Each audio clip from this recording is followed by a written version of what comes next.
नमस्ते मित्रों, कैसे हैं आप? बढ़िया होंगे, अच्छी तैयारी चल रही होगी। तो आज पुनः आपका अपने YouTube चैनल ज्ञान गंगा ई लर्निंग सावर पर पुनः स्वागत है। कल अपन ने मानसिक योग्यता परीक्षण, मेंटल एबिलिटी, रीजनिंग में जो अपन पढ़ रहे थे, अलग अलग विभिन्न टॉपिक पढ़ चुके हैं। उनमें अपन ने कल या पहले वाले वीडियो में दर्पण प्रतिबिंब पढ़ा था। किसका? घड़ी का दर्पण प्रतिबिंब। तो घड़ी के दर्पण प्रतिबिंब में अपन ने देखा था कि यदि कोई भी समय दे रखा हो तो 11:60 में से बाकी निकालते हैं, या अगर समय 11 से 12:59 तक हो तो अपन उसको 23:60 में से बाकी निकालते हैं। अपने को बिल्कुल दर्पण प्रतिबिंब वाला समय आ जाता है। प्रश्न आता है तो ये बिल्कुल 10 से 15-20 सेकंड का प्रश्न है, इससे ज्यादा का नहीं है। आप सभी सीख भी गए। मैंने 7वां प्रश्न आपको करने के लिए दिया था कि एक घड़ी में 11:05 बज रहे हैं, तो यदि घड़ी का दर्पण प्रतिबिंब नहीं है तो वास्तविक समय क्या होगा? 12:55, 11:05, 12:05 नन। आप सभी ने, बहुत सारे बच्चों ने, बहुत सारे ने बढ़िया जो रोज देखते हैं वीडियो, उन्होंने क्वेश्चन का आंसर कमेंट बॉक्स में डाला है। सभी तो नहीं डाल रहे हैं, अब न जाने क्यों नहीं डालते हैं, पर सभी नहीं डाल रहे हैं। सभी को डालना चाहिए वैसे तो जिन्होंने डाला है उन्होंने, मैंने क्या किया, इस क्वेश्चन में 6 प्रश्न दे करके इस क्वेश्चन में आपको थोड़ा सा घुमाया है और आप घूम गए। आपको घूमना ही तो नहीं था। ऐसा ही वहां पर करने वाले हैं। आपका जो पेपर होगा मेन, वहां पर भी ऐसा ही करने वाले हैं। आपको वहां पर उसको, वो जो मेंटल एबिलिटी क्वेश्चन बनाएगा वो आपको घुमाना चाहेगा, और अगर आप घूम गए तो फिर आपके क्वेश्चन गलत हो जाएंगे। यहां पर आप घूम गए, बहुत सारों ने इसका सही आंसर तो दिया लेकिन बहुत सारों ने गलत आंसर भी दिया है। तो वो गलत आंसर क्या है और क्यों है ये देखते हैं। मैंने आपको यहां पर एक घुमाने की कोशिश की थी कि जिसका दर्पण प्रतिबिंब नहीं है, दर्पण प्रतिबिंब ही नहीं है, घड़ी का एक वास्तविक समय दे रखा है 11:05 और उसका दर्पण प्रतिबिंब है ही नहीं, दर्पण में उसको देखना नहीं है, तो वास्तविक समय क्या होगा? तो वास्तविक समय तो 11:05 का 11:05 ही रहना है। आंसर इसका बी ही रहना था। बहुत सारे बच्चों ने, मैं नाम लेता हूं, नाम लेने में आपको अच्छा भी लगेगा, आपका नाम अगर इस वीडियो में आएगा तो। देखो, पूजा जाट, संगीता कुमावा, दीक्षा हाडा, कविता जैन, रवि, नेहा, राजेश आदि और भी बच्चे हैं जो लगातार कमेंट कर रहे हैं। मैं अब तक जो अपडेट लेके आया हूं, जब मैं वीडियो बना रहा हूं तब तक की अपडेट के अनुसार इन्होंने 11:05 बिल्कुल सही आंसर दिया है। जो गलत किया है, गणपत सिंह, सीमा प्रजापत, देवेंद्र सत्यनारायण, निर्मल, दिनेश कटिक, तो इनको क्या है कि गलत नहीं करना चाहिए था। अब आगे ध्यान रखेंगे कि जब भी अपन इस क्वेश्चन को करेंगे, ऐसे क्वेश्चन को करेंगे, तो बिल्कुल एक बार सोचेंगे भी सही कि प्रश्न कह क्या रहा है। तो यहां पर आपने तो प्रश्न तो 11:60 में से बाकी निकालना और 23:60 में से बाकी निकालना, आपने ऐसा क्यों दिया? भाई मैं तो प्रश्न बनाने वाला हूं, मैं तो आपको बिल्कुल निश्चित रूप से कुछ ना कुछ घुमाने की कोशिश करूंगा। अगर मैं आपको बाकी निकालने के लिए दे देता कि आपको सीधा 11:05 है, 23:60 में से बाकी निकालना है, तो आप 11:05 को बिल्कुल 55 कर देते और यहाँ 12:55 आपका आंसर दे देते आप, जो कि आपने बहुत सारों ने दिया भी है। तो 12:55 इतना मैं आंसर सरल कर देता क्या?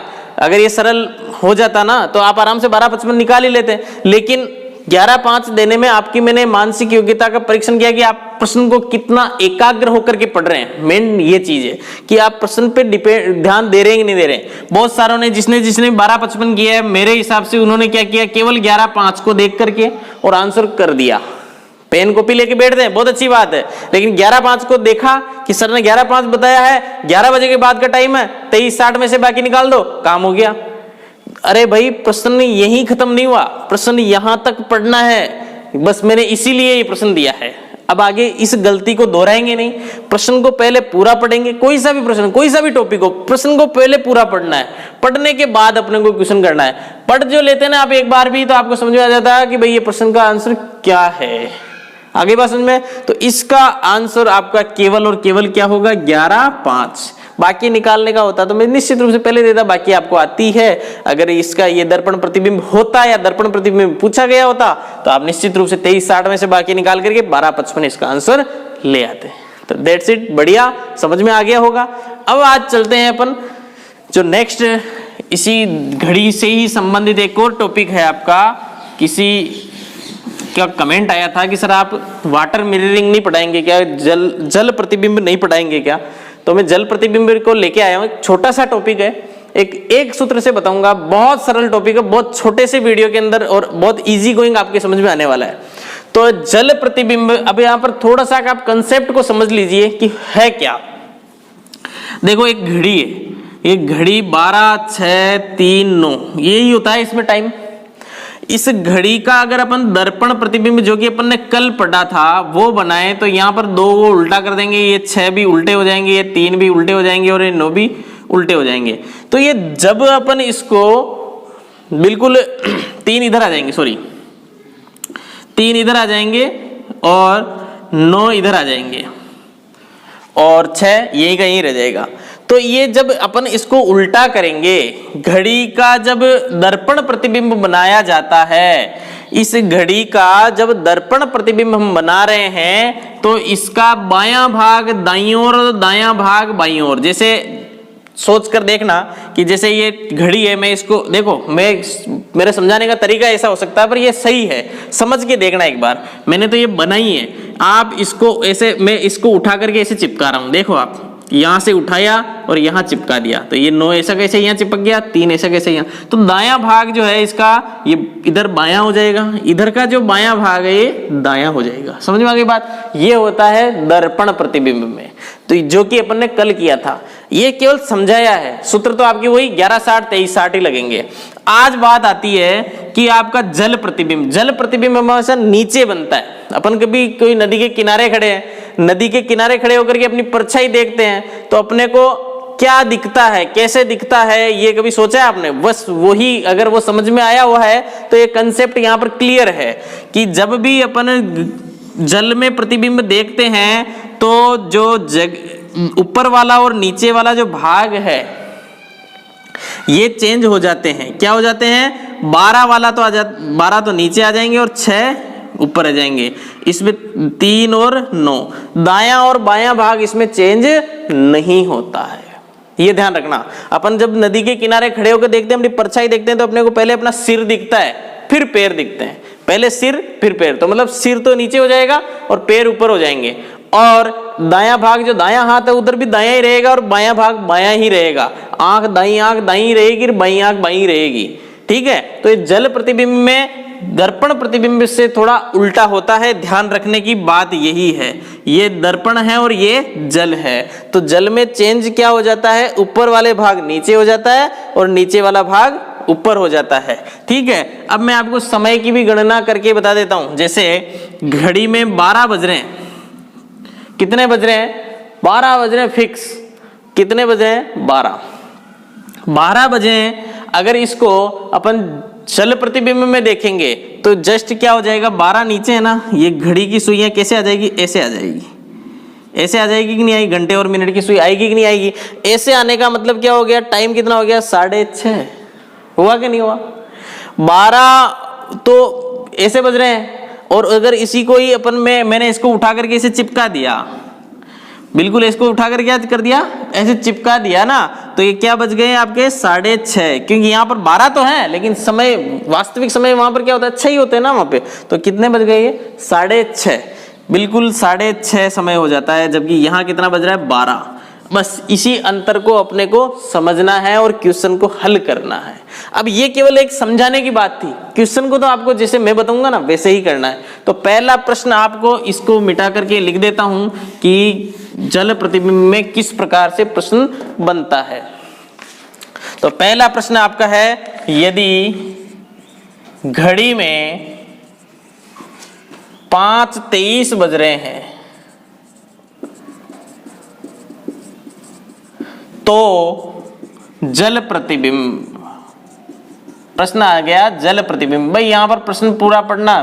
दर्पण प्रतिबिंब है तो दर्पण प्रतिबिंब की तरह हल करेंगे और जल प्रतिबिंब है तो जल प्रतिबिंब की तरह। ऑप्शन लिख लीजिए, 12/7, 1/7, 2/7 और 4/7। अब मैं आपको एक शॉर्ट ट्रिक बता रहा हूं इसकी। इस घड़ी में 5:23 बज रहे हैं, जल प्रतिबिंब वाले प्रश्न की शॉर्ट ट्रिक है आपके पास। क्या शॉर्ट ट्रिक होगी? 18:30। ध्यान रखना इसको, 18:30 में से अपने को बाकी निकालना, जो समय दे रखा है 5:23 बाकी निकालना है, सीधी सी बात है। बाकी निकाल दिया, जो आएगा आंसर वो अपना सटीक आंसर आ जाएगा। 18:30 में से 30 में से 23 गए, कितने बचे? 7 बचे। 18 में से 5 गए, कितने बचे? 13 7। बस आपको एक चीज और यहां पर ध्यान रखनी है और आपको इसका आंसर आ जाएगा। क्या ध्यान रखनी है आपको? रेलवे समय यहां पर थोड़ा ध्यान रहना चाहिए दिमाग में। 13 7 कभी बचते हैं क्या? इस घड़ी में नहीं बचते हैं ना। 13 7 का मतलब रेलवे समय में क्या माने जाते हैं? 12 के बाद लगातार 13 आ जाता है। तो बस आपको ये ध्यान रखना है कि 13 7 का मतलब क्या है? एक साथ, क्योंकि 13 7 तो इसमें बज नहीं सकते इस घड़ी में, इसलिए इसका आंसर क्या हो जाएगा? 1:07, क्योंकि यहां पर क्या हो गया, यहां पर भी अपने देखा 1:07, इसमें अपने आंसर आना चाहिए था, या उसमें अपने देखा कि अगर अपन इसको चित्र को भी सही बनाएंगे तो इसमें एक साथ ही इसका आंसर आएगा। चित्र के अनुसार भी अपन इसको करना चाहें तो कर सकते हैं, लेकिन इसका जो शॉर्ट ट्रिक है वो बेस्ट ट्रिक है। आराम से केवल एक ही ट्रिक है, सारे प्रश्नों की एक ही ट्रिक रहेगी इसमें। आपको जितने कोई भी समय दे रखा हो और जल प्रतिबिंब पूछा जाए तो आप क्या आंसर करोगे? 18:30 में से इसको बाकी निकाल दोगे। ठीक है, नेक्स्ट क्वेश्चन चलते हैं। 18:30 याद रह जाएगा ना। जल प्रतिबिंब में 18:30 समय है, घड़ी में समय बज रहा है 10:44 बजे जल प्रतिबिंब में, जल प्रतिबिंब शॉर्ट में प्रश्न लिख रहा हूं, ध्यान रखना। 8:46 7:46 6:46 5:46, बताइए। वही काम करना है, जल्दी से करना है। क्या करना है? 18:30 में से बाकी निकालना है 10:44। अब यहां पर भी एक बाकी और सीखनी है भाई आपको। बाकी मैंने कल भी कहा था कि बाकी अगर आपको नहीं आती वो आपकी ही जिम्मेदारी है, लेकिन थोड़ी सी ट्रिक मैं फिर भी बता देता हूं बाकी की कैसे करनी होगी।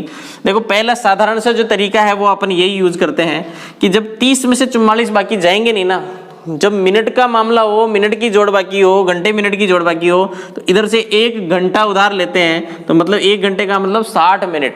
60 मिनट अपन ने इधर उधार ले लिए, तो यहाँ पर कुल टोटल कितने हो गए? 90। 90 में से 44 घटाने हैं, तो 0 में से 4 जाएंगे तो बचेंगे 6। अब यहाँ 9 है, 9 में से अपन ने 1 इधर उधार दे दिया तो अब बचे 8, और 8 में से 4 गए 4। अब यहाँ तो बचे 17, 17 में से 10 गए 7, तो 7:46 अपना आंसर आ रहा है। लेकिन ये थोड़ी सी बाकी इस तरह से आप करोगे, थोड़ा कंफ्यूजन हो सकता है, तो आप एक बार ऐसे लिखना, आपके वहां पता पड़ जाएगा आपको कि भाई क्या है। 18:30 में से 44 तो बाकी जाता ही नहीं है, तो आप इसको एक अलग से एक पास में और लिख लेना ताकि आपकी बाकी गलत नहीं हो।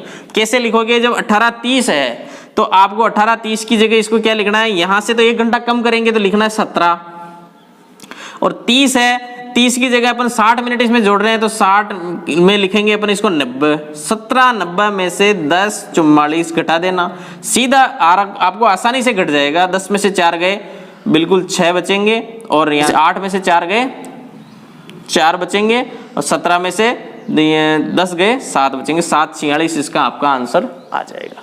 तो ये बाकी करना भी थोड़ा आसान हो गया। 17 90 में से 10:44 घटा लिए, लेकिन ये पहले इसको लिखोगे, उसके बाद ही आपको पता पड़ेगा कि भाई ये घटता नहीं है, इसलिए आप इसको, और अगर ऐसे कर सकते हो सीधा, अगर आपकी कंसंट्रेशन अच्छी है तो आप इसको भी ऐसे भी कर सकते हो, बिल्कुल वहां लिखने की कोई जरूरत नहीं है। बाकी तो इसे ही कहेंगे, वो तो अपन एक जुगाड़ कर रहे हैं बस। ठीक है, इस तरह से आप इस क्वेश्चन को कर सकते हो। जल प्रतिबिंब भी दर्पण प्रतिबिंब की तरह ही बहुत ही सरल प्रश्न है, सरल टॉपिक है, आप आराम से इसको समझ सकते हो। तीसरा प्रश्न है, घड़ी में 12:15 बज रहे हैं,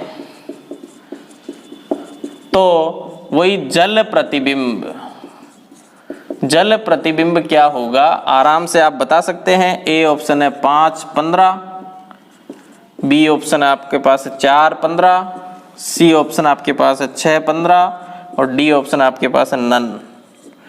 बस आपको वही काम करना है। कितने में से कितने में से बाकी निकालेंगे? 18 30 में से बाकी निकालने हैं। 18 30 में से बाकी निकालो, कितने? 12 15 आराम से निकल जाएगा। 30 में से 15 गए 15, 18 में से 15 गए 12 गए 6, 15 आपका आंसर आ जाएगा।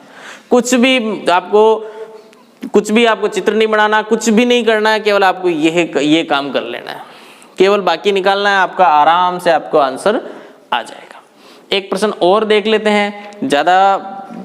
ज्यादा प्रश्न तो मैं इस टॉपिक में कराने वाला नहीं हूं, क्योंकि बहुत सरल सा टॉपिक है, समझ में आपका आराम से आ रहा होगा। तो चौथा प्रश्न आपका है 2:35 समय को जल प्रतिबिंब में ऑप्शन है आपका 5 2:35, बी ऑप्शन है 3:55, सी ऑप्शन है आपके पास 4:35 और डी ऑप्शन है आपके पास 8:55। ठीक है, इसको भी वही तरीका आपका, क्या तरीका? 18 30 में से बाकी निकालेंगे 2:35, 10 में से 5 गए 5, यहाँ पर वही 6 और 3 9 होते हैं 9, 8 में से 5 गए 5, यहाँ बचे 17, 17 में से 2 गए 15। अब 15 का मतलब होता है 3, 12 के बाद 13 14 15 3, तो 3:55 इसका आंसर आपका आना चाहिए।